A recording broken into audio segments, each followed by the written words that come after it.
কোনো উম্মতের রোজা এরকম তাৎপর্যময় ছিল না।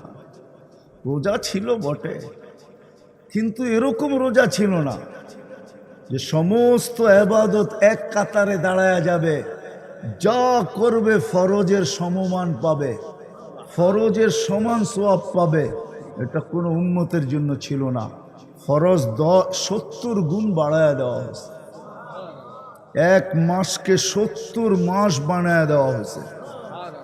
এই জন্য তো আমি বলতে বাধ্য যে আমার জাতি যদি এক মাস কমর কাছা দিয়া ইবাদত করত, আর এই মাসটা চলে যাওয়ার পরে যদি আল্লাহকে বলতো, আল্লাহ এক মাস তো 70 মাস ছিল, এক মাস তো আমি কমর কাছা দিয়া ইবাদত করলাম, বৎসর তো 12 মাসে, আমার 70 থেকে যদি 12 বাদও দিয়া দেন, তারপরও তো 58 মাসের ইবাদত আমার কাছে জমা আছে।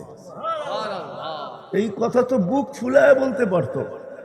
আল্লাহ তো এতটুক দিয়া যথেষ্ট করেন নাই যে 70 দিয়া আল্লাহ যথেষ্ট করে দিছেন। না না, 70 দিয়েও আল্লাহ ভাবছেন বন্ধুর উম্মতকে দিলাম তো কতটুকু দিলাম, মাত্র 70। বন্ধু যদি আঙ্গুল উঠায় বসে, প্রশ্ন করে বসে যে এটা আমার উম্মতকে কি দিলেন, এই জন্য প্রশ্নের আর আঙ্গুলের আগেই আল্লাহ ঘোষণা দিছেন লাইলাতুল কদরি খায়রুম মিন আলফি শাহর। বন্ধু উম্মতকে বলে দেন আরো 1000 মাস যোগ করে নিতে। 70 মাস আরো 1000 মাস কার কারণে পাইছেন আপনি? মুহাম্মদুর রাসূলুল্লাহ সাল্লাল্লাহু আলাইহি ওয়াসাল্লামের কারণে। প্রত্যেকটা জিনিস যেটা আপনি আর আমি পাইছি, হায় হায়, বয়সও যে পাইছি কম, এটা নবীজির কারণে পাইছি। আপনি বললেন কম বয়স পাইলাম, এটা আবার প্রশংসার পাত্র হয় কি করে? 1000 বৎসর হইলে না প্রশংসা করতাম। আমি বলবো না, আপনি ভুল বুঝতেছেন। কম পাইছেন এটাই ভালোবাসার পরিচয়। ভালোবাসার পাত্রকে বেশি দিন খাটানো হয় না, বেশি সময় পরিশ্রম করানো হয় না, মাথার ঘাম পায়ে ঝরানো হয় না। 1000 বৎসর দিলে 1000 বৎসর খাটতে হতো, মাথার ঘাম পায়ে ফেলতে হতো। ভালোবাসার পরিচয় এই জন্য 60-70 বৎসর বয়স দিছেন, যে এদেরকে আমি বেশি খাটাইতে চাই না, শুধু জমিনে যাবে আর পাওটা লাগায় আমার কাছে চলে আসবে, এরা যেন পরিশ্রম বেশি না করে। এই জন্য 60-70 বৎসর বয়স দিছেন।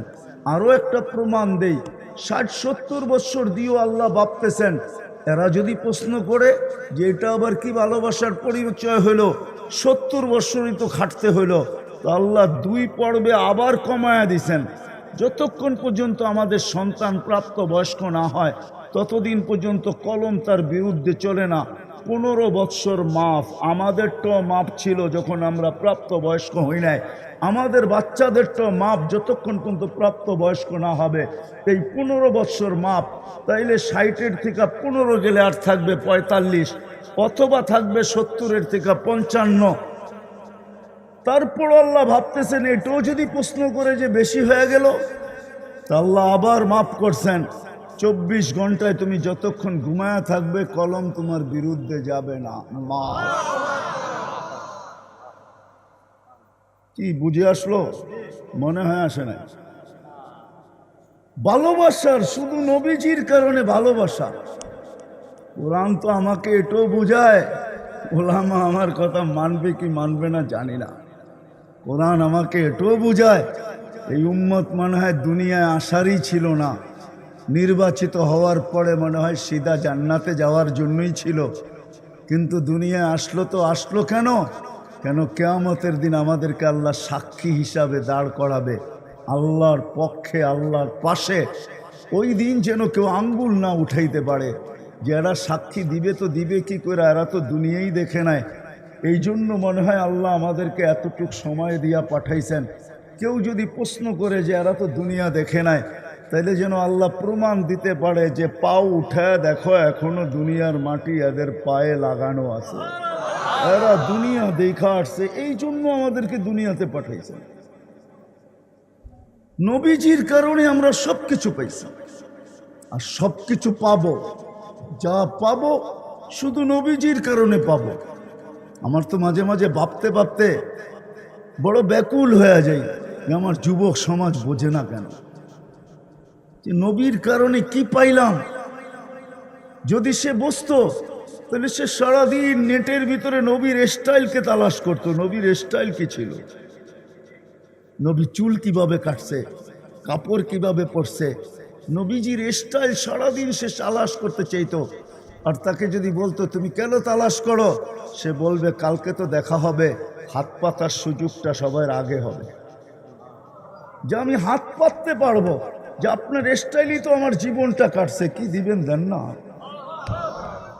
কেননা কিয়ামতের বাদশা তো উনি হবে, মালিক আল্লাহ বটে কিন্তু রাজা উনি, মুহাম্মদুর রাসূলুল্লাহ সাল্লাল্লাহু আলাইহি ওয়াসাল্লাম রাজা। রাজা যদি না হইতেন তাহলে ১৬ লক্ষ নবী, ৩১২ জন রসুল, ৩ জন কিতাবওয়ালা রসুল, কিতাবপ্রাপ্ত রসুল, ৪ জন উলুল আজমি মিনার রসুল, একজনকে তো আল্লাহ এই কথা বলবে না সালতু তা সাফি তুসাফা, আপনি কাকে চাবেন, কতগুলা চাবেন, যাকে চাবেন তাকেই দিব, কতগুলা চাবেন আপনার হাতে উঠায় দিব। সাফি তুসাফা, কার ব্যাপারে সুপারিশ করবেন, কতজনের ব্যাপারে সুপারিশ করবেন, আপনি করতে দেরি, আমি মঞ্জুর করতে দেরি করব। তাইলে বোঝা গেল রাজা উনি কিয়ামতের মাঠে। জান্নাতও যা পাবো নবীজির কারণে পাবো। সংখ্যা আমরা সবচেয়ে বেশি হব জান্নাতের ভিতরে, 3 ভাগের 2 ভাগ আমরা হব। আমরা 3 ভাগের 2 ভাগই আমরা হব। 1 ভাগ ১৬ লক্ষ নবীর উম্মত হবে, ৩১২ জন রসুলের উম্মত হবে, আর 2 ভাগই আমরা হব। আমরা যেখানে থাকবো ওইখানে কেউ থাকবে না। এই উম্মতের জন্য আল্লাহ বড় উঁচা জান্নাত বানায় রেখা দিছে, নিজের হাতে আমাদেরকে তৈরি করছেন। এই উম্মতকে 3বার হাতে ছোঁয়া দিছেন। এই উম্মতের জান্নাতটাও নিজের হাতের ছোঁয়ায় বানাইছেন। আমি নিয়ে যাইতেছি, ওইদিকে নিয়ে যাব, আমি আমার কথা বলবো না, কিন্তু একটু শুনায় নিয়ে যাইতেছি। ওইখানেও যা মিলবে নবীজির কারণেই মিলবে, যা আমাদের মিলবে তার কারও মিলবে না। সত্য এটাই। আমরা যা পাবো দুনিয়ার কেউ এটা পাবে না। আমাদের জান্নাতের ছাদ হবে আল্লাহর আরশ। এই উম্মতের জান্নাতের ছাদ আল্লাহর আরশ হবে। যখনই দেখতে মনে চাবে দরজা খুলবে আর আল্লাহকে দেখবে। প্রতি শুক্রবারে আল্লাহ দাওয়াত খাওয়াবে আমাদেরকে ইনশাআল্লাহ। প্রতি শুক্রবারে আল্লাহর দাওয়াত হবে।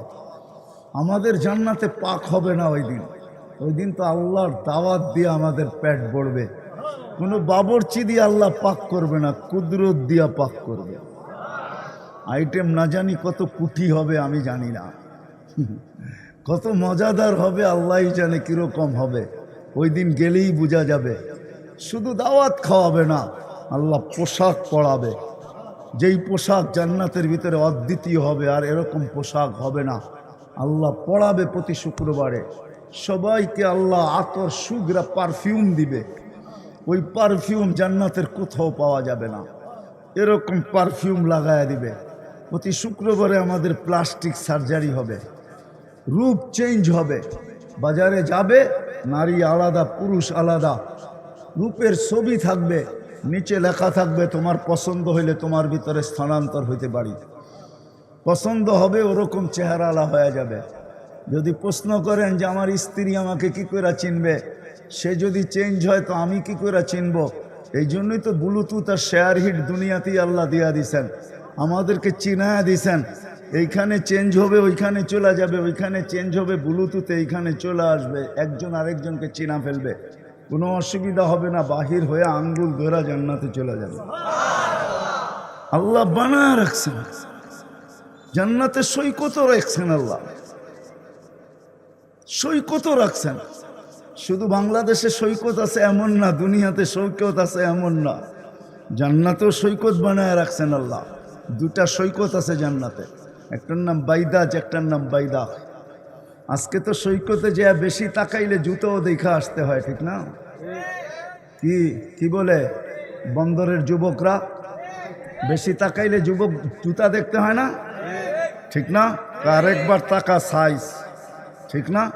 ওইখানে তাকাইতে দেরি, বুকে লাগতে দেরি হবে না, আল্লাহ বানায় রেখা দিছে।